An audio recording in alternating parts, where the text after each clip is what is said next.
guys! Nandito po tayo sa First Sights Bae. And ito naman pong unit na ipapakita ko is yung Amani end natin. Tara po!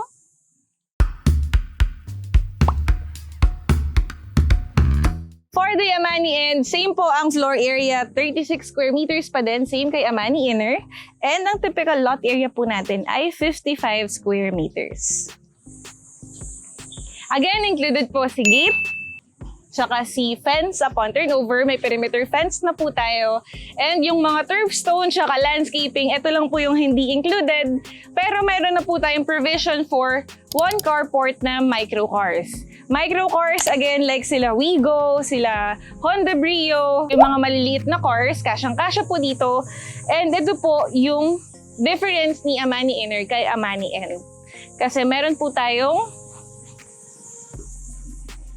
space sa gilid na pwede nyo pong i-maximize. Ayan, pwede po kayo dito maglagay ng kitchen. Tapos pwede nyo pong gamitin tong gilid na to for expansion. Both ground floor and second floor pwede pong i-expand pa gilid. Okay? Pasok naman po tayo sa unit. Tuloy po. Pasok po. Ayan, so ito po ang ating living area, living space. Dito sila naglagay ng sofa. Tapos, dining table for 4-seater. Tapos, ito guys, customized na po ito. Kung gusto niyo po makita yung actual turnover ng kitchen natin, nandun po sa, kung ano po yung pinakita ko kanina, sa Amani Inner. And then, dito po naglagay sila ng ref. Ang nagustuhan ko dito guys, sa design na to, is meron silang divider. Small divider lang po, para mahiwalay yung space ng kitchen, tsaka living room. And ang isa pang maganda dito guys, di ba, dito yung dining table, dito kayo kumakain. Let's say meron kayong bisita. So pwede dito sila sa sofa, tapos maglagay na lang kayo ng center table, tapos lahat kayo nanonood sa same lang ng palabas, same TV. Ayan, kasi dito po nakalagay yung flat screen. So, regardless kung nakaupo ka po sa dining or dito sa sofa, pwede mo pong mapanood kung ano yung nasa TV.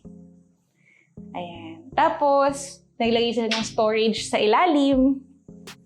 And, ito naman po ang...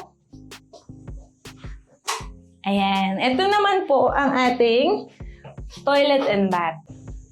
So, may CR po tayo sa baba na ma-included na po si shower set. And then, si toilet, kasama na po. Tsaka si sink. Ayan. Ayan. Tapos may mga tiles na rin po tayo sa baba.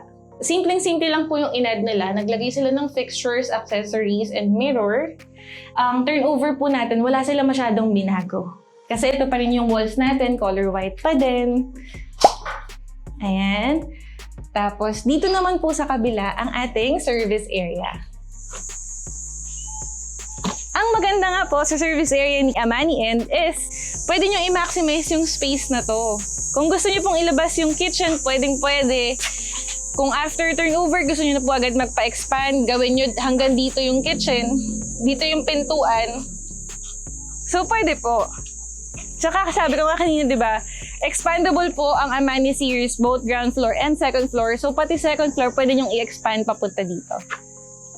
Tara, kit naman po tayo second floor. Okay, ito naman po ang staircase natin guys for Amani. Ayan, included na po ang ating hand railings na color black. Tapos yung steps natin, precast yan. So, pintura lang po siya as if mukhang kahoy. Pero concrete po yung hanggang sa pinaka-last step. Dito naman po ang second floor, first bedroom. So, kasya po ang single bed. If you want, pwede pa kayo mag-double deck. Tapos, ayan, may space pa for study table. Ito yung pinaka-nagustuhan ko sa design na to. Ayan, meron silang full-size na mirror. Tapos, dito naman po ang second bedroom. Ayan, so dito naman po kasya ang double bed. Actually, queen size na mattress kasya din kung sasagarin mo siya hanggang dito. Tapos, ang maganda pala for Amani End, meron din siyang window sa gilid. Tsaka sa harap. So, dalawa po yung windows dito sa bedroom na to, pag Amani End. Tapos, itong nasa harap guys, di ba parang parking space nyo na yan. Pwede nyo rin po siyang gamitin. Provision for future expansion. If you want na maglagay ng balcony or kung gusto nyo po maglagay ng additional bedroom, pwede. Ayan. Okay, tapos dito naman po ang closet. Ayan.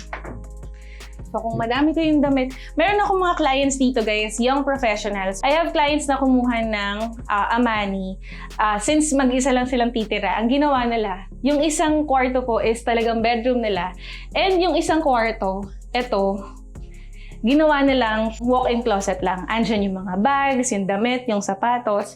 So, talagang perfect po yung size ni Amani for young couples, starting family, or young professionals na gustong bumukod, magkaroon ng sarili nilang house. So, for inquiries, guys, may mga other locations po tayo na meron ding Amani series, Amani Mid, Amani End, ayan. Message me for inquiries. You can contact me po on my Facebook page. Pwede rin po sa Facebook profile ko. You can also message me on Viber and WhatsApp. So, please message me directly para ma-assist ko po kayo ng maayos, para masendan ko po kayo ng project details and sample computation before po tayo mag-schedule ng site tripping. Once again, this is Romina and thank you guys for watching. See you soon po. Bye!